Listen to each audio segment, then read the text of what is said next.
네, 안녕하십니까. 오늘 이렇게 또 청정하모니 협동조합의 김도정 대표님을 찾아왔는데요.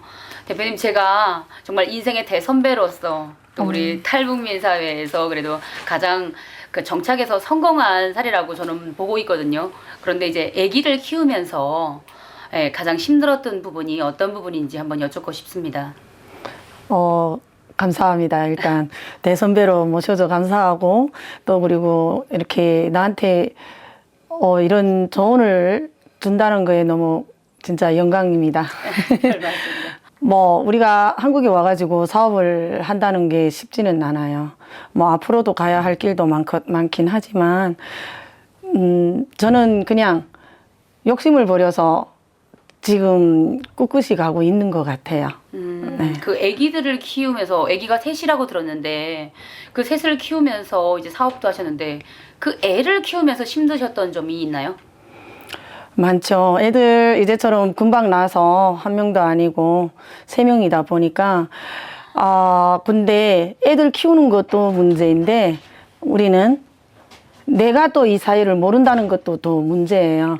그래서 이제 저는 항상 이제처럼 내가 이제 사업을 해서 돈을 벌려고 하는 것도 그 애들이 있기 때문에 이제 조금 더 하려고 했던 것도 있고, 그래서 저는 애들은 될 수 있으면 나한테서 떨어지지 않고 내가 데리고 내 시야에 있는 선에서 내가 이제 항상 했기 때문에 지금도 이제 저는 보면 남들처럼 벼락부자는 못 됐어요. 근데 먹고 살기는 한데 그래도 애들이 바르게 클 수 있었던 것은 이제처럼 제가 그만큼 내 몸이 힘들고 내 사업도 힘들지만 그게 이제 중심이 아이들이 항상 먼저였기 때문에 그래서 저는 돈보다 아이들을 지키면서 갈 수 있었다 이렇게 생각합니다. 아, 네. 사실 우리 옛말에 훌륭한 어머니의 앞에는 훌륭한 자식이 있고 또 훌륭한 자식의 뒤에는 훌륭한 부모가 있다고 하죠.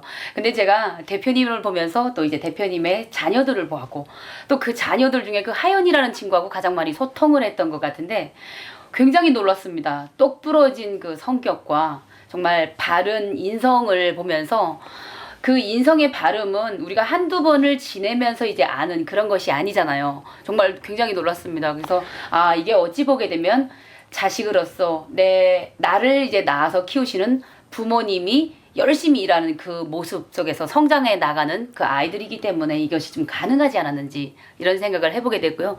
대표님께서 지금 보니까 사업을 10여 년간 해 오시면서 굉장히 힘드셨던 부분이 꼭 있을 거라고, 그런 역경과 과도기를 넘어섰기 때문에 오늘을 그래도 좀 이렇게 평탄대로가 열리지 않았는지 저는 이런 생각을 해보게 됩니다. 그렇죠.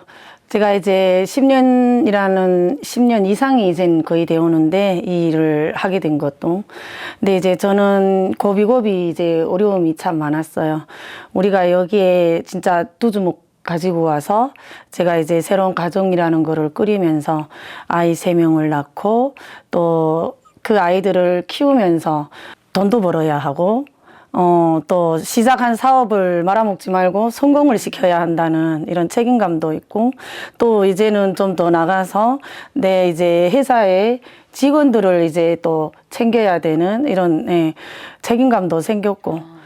근데 모든 것은 다 저는 그래요. 제가 이제 대한민국 첫 발을 우리가 디디는 곳이 이제 국정원 조사 끝나면 이제 하나원이라는 교육기관 들어가 있었잖아요. 제가 그때 이제 독신으로 왔어요. 남한에. 이제는 한국에 나가면 제일 처음으로 내가 해야 될 일이 뭐냐. 저는 가정을 꾸리는 거였어요. 공감합니다. 그리고 내가 어떤 사업을 하든지 나는 그 가정 먼저 1순위에 있고, 그리고 나는 그 가정과 함께 내가 이제 성공할 거다. 저는 이거 이제 하나원에서 내가 세웠던 꿈이었어요. 그래서 한국에 나와가지고 지금까지 항상 내가 어려운 고비가 있을 때마다 저는 그 가족이 있었기 때문에 내가 성공할 수 있었고, 또 아직 그 가족이 아이들이 너무 어리기 때문에 그 아이들을 우선으로 하다 보니까 생각하는 것처럼 사업을 시작한다고 해서 돈을 많이 버는 건 아니지만 네, 저는 돈은 아직 많이 못 벌었습니다. 이제부터는 돈은 벌 거고 우리 아이들은 밝고 잘 커서 그것이 이제 내 사업의 성공이라고 저는 보고 있습니다. 대표님께서 이렇게 정말 힘든 그 사업의 여정을 북한에서는 장사라고 했던 대한민국에서는 사업이라고 불리우고 있는 이 인간과 인간 간의 오고 가는 이 커뮤니케이션, 이걸 오고 갈 때 가장 인상에 남았던 그런 힘겨움의 고비가 있다면 한 말씀 부탁드립니다. 우리가 북한에서는 장사, 한국에서는 사업, 한국에도 사업이 있고 사업가가 있고 장사꾼이 있습니다. 네. 저는 한국에 우리가 북한보다 나은 삶을 살려고 여기로 왔잖아요. 네. 그래서 저는 한국에서 내가 장사꾼이 아닌 사업가가 되고 싶은 게 꿈입니다. 네. 그래서 장사꾼은 돈을 벌어야 되겠죠. 저는 돈보다 사업을 택한 이유는 사람을 얻고 싶습니다. 네. 그것이 제 대답입니다. 가장 인상에 깊었던 그런 혹시 그 에피소드 비슷한 그런 이제 힘겨운 여정에서의 그 에피소드 같은 거, 예, 딱 한마디 포인트를 한번 짚어주시면 감사하겠습니다. 내가 이 명태 사업을 처음에 시작할 때는 네. 먹고 싶어서 했어요. 먹고 싶어서. 네, 내 고향 특산물이니까 너무 이거 많이 먹고 자랐던 음식이어서 이걸 먹고 싶어서 시작을 했는데 생각보다 사람들이 이거에 대한 반응이 너무 좋은 거예요. 그래서 그래? 그러면 나도 이걸 만들어서 한번 팔아볼까? 그래 시작을 했는데 하다 보니까 이거에 요구하는 사람들이 너무 많은 거예요. 그래서 이제 사업이라 하고 시작을 해야 되겠는데 아무 대책도 없습니다. 저는 그냥 저지르는 재주밖에 없는데 저희 시댁 마당에 부산에서 오던 차로 동태를 이빠이 실어가지고 마당에 가지고 왔죠. 가평까지. 5톤 트럭에다가 이제 그 네. 예, 명들을 가득 실어 가지고 왔다. 어머, 아무런 계획과 마케팅과 뭐 사업에 대한 뭐 전망과 구도라든가 이런 계산이 아무것도 없었습니다. 수치적인 건 아무것도 네. 없이. 정말 배짱과 없었어요. 담력이 참 백두의 기질이네요.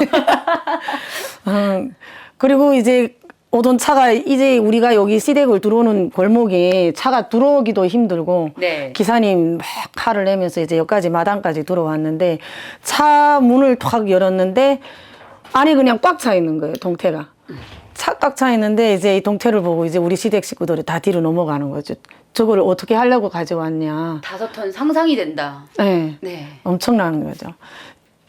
그랬는데 씻을 데도 없고 말릴 데도 없고. 말릴 데도 없고 팔 데도 없고 네. 부산물 처리할 데도 없고 산 너머 산인데 일단 저질렀어요. 가지고 온 본전이 있고 하기 때문에 시댁 식구들은 그게 안타까운 거죠.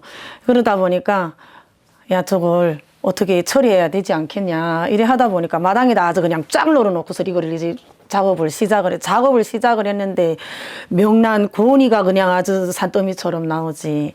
명태를 씻어 넣었는데 널어야 되겠는데 넣을 데가 없어. 집 마당에 아주버님네 이제 포도 농사를 짓는데 그 포도 농사 이제 새싹이 사몰이 돼가지고 새싹이 이렇게 돋아 올라오고 있는데 거기에다가서 이제 다 껴서 널어 놓은 거예요. 널어 놨는데 잘 마르고 있더라고요. 거기 바람에 건들건들건들. 잘 마르는 거 나는 다 마르니까 이제 또 시댁에서 그걸 걱정을 하죠. 저걸 누가 다 먹지? 우리 시어머니만 따라 야, 내 80 살았는데 80평생 먹은 동태를 합해도 저만 못 먹었는데 저거 10분의 1도 못 먹었는데 너무 구경을 이거 한 번에 하다 보니까 질리셨구나. 질렸죠. 그래가지고서 이제 다 말려가지고 우리 신랑 보고서리 트럭에다 또 싣고 팔려고 하는 거죠. 근데 다행히 이제 그 잘 팔았어요. 현금으로 받아가지고 와가지고 둘이서 그 돈을 세느라고 온밤 잠도 못 자보고 막 이제 그럴 때 있었는데 그것이 이제 나를 이 사업으로 키우기 위한 정말 이제 우리가 말하는 미끼였던 거죠. 그렇게 해 도깨비처럼 아무 비전도 없이 시작을 해놨는데 운이 좋게 그거를 가져다가 다 작업을 해서 말려가지고 현찰로 딱 받아가지고 왔는데 와, 시댁에서 깜짝 놀라죠. 저거 가져가는 사람 따로 있는 것 같다. 그 다음에 이제 시댁에서 해라 하고 밀어주고 이제 이렇게 했는데 사업은 그때부터 계획을 세워서 하려고 하니까 이제 내리막 계속 치고 손해를 보고 막 하다 보니까 다 이제 포기하고 싶고 진짜 북한도 막 가고 싶고 앞이 안 보이니까. 그렇죠. 네. 아파트에서 정말 떨어져 죽고 싶은 생각도 있고. 근데 이제 시댁이 창피해서 못 오죠. 이제 시댁 식구들을 그렇게 고생시켰는데 어떻게 오겠어요. 그래서 모으고 있는데 우리 어머님이 오라고 소리 그래가지고 우리 신랑 야 어머니 돈 주겠는지 우리 가보자 해가지고서 이제 따라서 딱 왔는데 문 딱 열고 들어오는 순간 우리 어머님이 야 너 정말 양심이 없다 이러더라고요. 그래서 살짝 기분이 안 좋죠. 왜 저러지 하고서 그랬는데 너 북한에서 맨손으로 남한에 와가지고 그만한 학비도 안 내고 그러면 부자 될 줄 알았냐. 내가 그 말에 이제 정신이 바짝 들고 네 새끼 네가 난 새끼 네가 키워. 우리 어머님이 더 그렇게 해가지고서 이제 내가 정신 들고 다시 이제 그래도 참 다행인 것 같습니다. 그 말에 정신이 들었다뇨. 어떤 사람은 그 말을 일생 들어도 정신이 안 돌아온다고 합니다. 네. 대표님 혹시 저에 대해서 질문할 사항 같은 거 있나요? 한국에 와서 네. 제일 힘든 것이 어떤 건지 좀 그게 제일 궁금해요. 네, 사실 이제 저도 어린 나이에 대표님만큼은 안 되지만 대표님처럼 이제 아기를 이제 2명까지는 낳았습니다. 예, 아직 한 명 더 낳으면 3명이 되겠는데, 네, 그 아이를 낳을 때 가장 힘들었던 고비가 주변이 나를 이상하게 봐도 상관이 없지만 그때 내 편이 단 한 명도 없다 그럴 때가 가장 힘들었던 것 같습니다. 예, 저도 사실 힘들었던 그때를 생각하라 하게 되면 안보교육단체라는 데 이렇게 가입을 했는데 임신을 했다는 이유로 쫓겨나게 됐어요. 그래서 그때 심지어 내가 그렇게 믿었던 그 믿고 의지를 하던 언니 같은 사람까지도 가담을 해가지고 제가 일단은 쫓겨나게 됐어요. 성질도 못 내다가. 예. 그때 완전히 이제 무너졌댔죠. 예. 우리가 항상 배신은 내가 제일 가까운 사람한테서 당합니다. 그래서 적당한 거리와 적당한 관계는 필요하고 우리 그렇죠. 인생에서. 근데 그거는 제가 철칙으로 삼는데 그렇게까지도 가깝다고도 말할 수 없었는데 좋은 거는 인정을 해주고 같이 밀어주고 그다음에 나쁜 게 있다면 감싸주기도 하고 보듬어주기도 하고 아마 이것이 탈북민이나 대한민국이나 그 어느 나라의 그 인륜을 아우르는 그 세기 동안에 꼭 필요한 것 같습니다. 하지만 우리는 이 자그마한 자존심 하나를 내려놓지 못해가지고 이런 것이 굉장히 많았어요. 심지어 뭐 저도 그렇게 잘하거나 꼭 그런 건 아니지만은 그때 당시에 이제 멘탈이 가장 강하기로 소문난 저 역시 완전 주저앉아 됐습니다. 그때. 얼마나 힘들었을까. 우리가 정말 이제 그거는 아마 탈북민들은 누구나 겪었을 거예요. 근데 그 힘든 시기를 꼬물이들 보니까 기뻤잖아요. 네. 정말 여자들은 아이를 낳을 때 친정엄마가 없는 것이 제일 슬픈 일이거든요. 그리고 아이를 낳을 때 친정엄마가 제일 원망스러워요. 왜냐하면 너무 고통이 힘드니까. 글쎄요. 우리가 흔히 말하게 되면 우리 그 범죄 사회에서도 이런 게 나오잖아요. 진통설이라는 게 있어요. 그래서 이제 살인을 어디서부터 치냐.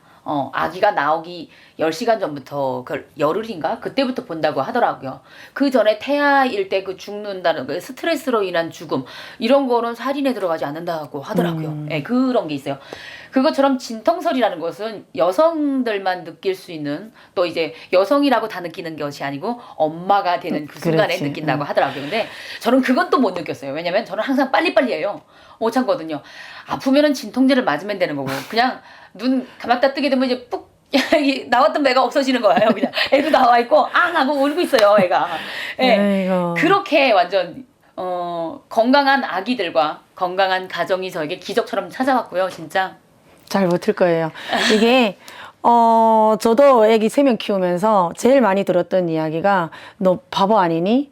왜 애를 그렇게 많이 낳고 이렇게 고생하니? 사실 이런 얘기 제일 많이 듣고 지금도 넌 왜 이렇게 그렇게 애를 많이 낳아가지고 고생하고 사니? 이런 말을 나는 진짜 수도 없이 듣거든요. 근데 저는 그럴 때마다 내가 생각하는 게 있어요. 아마 현희 씨한테 얘기해 준 분들도 분명히 그런 기쁨을 못 느껴본 사람일 거예요. 네가 아이를 낳아봤어? 네가 그런 아이들한테서 행복을 찾아봤어? 나는 이러거든요. 정말 고생이 아니거든요. 저는 정말 그 애들을 키우면서 내가 일을 하고 힘들고 몸이 지쳤는데 새벽 2시, 3시에 들어갔을 때 애들 얼굴을 봐봐요. 싹 없어요. 안 힘들어요. 다음날 아침에 일어나면 그 애들이 나한테 앵겨서 엄마 사랑해요 할 때 그렇죠. 예. 나 오늘 또 힘이 나거든요. 그래서 우리가 일하는 거고, 내가 이게 보는 사람 입장에서는, 저 애 둘 데리고, 쟤는 왜 저렇게 힘들게 살아? 할 수가 있지만, 그는 본인이 못 겪어봐서 그렇게 얘기를 해줄 네. 거니까. 사실 제가 겉은 멀쩡하게 보이지만 아기를 낳을 때 당시는 기저귀 살 돈도 없었어요, 진짜. 아이, 그때 너무 그때 알았으면 얼마나 좋았을까. 그때 정말 힘들었는데 그래서 아기를 낳고 열흘 만에 나와서 일을 했어야 됐고요. 저도 굉장히 두 아이 다 아무튼 그 낳기 전날까지 그 악착같이 일했어요, 진짜. 예. 공연 뛰고 강의 뛰고 정말 이제 편의점 알바 뛰고 식당 일하고 정말 제가 일을 한다면은 무대를 워낙에 많이 쓰고 화려하잖아요. 무대란 원래. 그 뒤에는 얼마만한 게 고통과 시련이 있는지 얼마만의 그 질투를 또 딛고 일어서야 하는지 그걸 모르고 그러다 보니까 되게 그랬던 것 같아요. 네. 아이고, 엄청 마음고생 많이 했겠다. 그렇죠. 그래서 이제 아기 낳기 전날까지 일을 했고 정말 그렇게 하고 병원에 가서 저는 두 아이 다 병원에 간 지 한 5번 정도 다닌 것 같아요. 그래서 처음에 우리 딸을 낳았을 때 그 의사한테 또 가서 선생님 원장님 저 아기 낳으러 왔으니까 또 왔어요 이렇게 저를 기억을 했어요. 왜냐면 저번 연도에 낳았는데 올해 또 나는 거예요. 이제 예, 수술로. 그래서 이제 난 다음에 또 이제 열흘 만에 일어나서 또 이제 일을 했고 네 그랬어요. 아유, 아마 애들이 잘 네. 이쁘게 잘 크고 있잖아요. 애들은 다 알아요. 뱃속에서도 애들은 우리 엄마 아빠가 얼마나 이제 우리들을 사랑하냐. 엄마 아빠가 열심히 산다는 거는 아이들을 사랑하기 때문이에요. 네. 그래서 그래서 제가 지금 비록 대표님이 막 그러셨잖아요. 뭐 한국에 와서 가장 힘들었던 거. 그래도 그 힘듦이라는 게 내 편이 없을 때 가장 힘들고 지금은 내 편이 생기고 든든한 나를 응원해 줄 수 있는 가족부터 생기고 이러다 보니까 정말 아이들한테 저는 그냥 그래요. 비록 내가 경제적 여력이 못 돼가지고 물질적으로 좀 그런 게 주러운 게 있기는 하겠지만 그래도 그 물질적으로 풍요로움이 아닌 조금 부족함을 채워가는 그 단계도 부모가 적절히 자식에게 이렇게 배합을 해줄 수 있는 그런 조건이 아닌가 뭐 나름 그렇게 생각하기도 하면서 열심히 살고 있습니다. 잘하고 있네요. 애들은 절대 돈으로 우리가 애들을 키우는 게 아니에요. 네, 우리 아이들도 이제 간식을 사달라 뭐 이러면 안 먹어요. 그 잘 뭐 사준다기보다는 그 사실 많잖아요, 북한은. 근데 이제 명태를 잘 먹습니다. 아이고, 예. 이뻐. 아이고. 명태가 또 안 나오면 안 되지. 네. 그래서 참 이 명태를 제가 이제 사업이랍시고 이제 코로나 상황과 관련해 가지고 우리 공연이나 강의나 이게 다 올 스톱이 됐어요. 그래서 이제 작년부터 설렁설렁 원래는 중국 명태를 갖다가 팔댔는데 싸고 맛있다고 그러긴 하는데 어느 순간에가 제가 이게 작년도에 제가 먹어봤던 기억이 있어요. 이 명태를. 그래서 이거를 접하는 순간에 그럼 이게 우리 사람이 하기도 하고 그래서 정말 훌륭합니다. 너무 깨끗하고 깔끔하고 그래서 이걸 갖다 팔기로 해서 지금은 청정할머니 협동조합에 홍보 이사로 제가 있는 겁니다. 판매원이기도 하면서요. 여러분 네, 결론은 명태로 돌아오려고 이렇게 많은 심겨움과 자랑거리들을 널어놨답니다. 아이고, 네. 우리는 이렇게 또 덤으로 아주 예쁜 똑순이 모델을 네, 또 얻게 돼서 너무 감사하고. 아닙니다. 네. 그래서 오늘 여기까지 하고요. 우리 대표님 너무 고생 많으셨습니다. 이 손으로 얼마나 많은 명태를 시작했어요. 저도 손이 크답니다. 자, 여러분 지금까지 훌륭한 선배와 따라가려고 애쓰는 후배와의 만남이었습니다. 감사합니다. 감사합니다. 남북 대통합 화이팅!